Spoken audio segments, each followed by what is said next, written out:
தமிழக வெற்றிக் கழக தலைவர் விஜய் நேற்று அதிகாலை திருச்செந்தூர் முருகன் கோவிலில் சாமி தரிசனம் செய்தார். அவருக்கு கோவில் அர்ச்சகர்கள் சார்பில் பூரண கும்ப மரியாதை அளிக்கப்பட்டது. அவருக்கு வேலும் வழங்கப்பட்டது. அந்த வேலுடன் விஜய் முருகனை தரிசிக்க கோவிலுக்குள் சென்றார். அதிகாலையில் கோவில் நடை திறந்த பிறகு நடைபெற்ற விஸ்வரூப தரிசனத்தில் விஜய் பங்கேற்று சாமி தரிசனம் செய்தார்.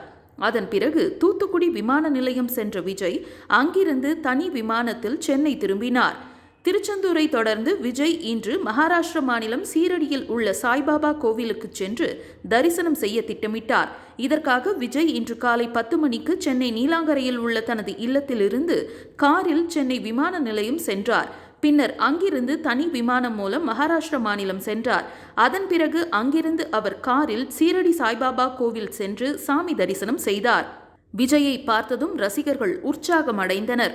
விஜயுடன் தவேக பொதுச் செயலாளர் என். ஆனந்தும் சீரடி சென்றார்.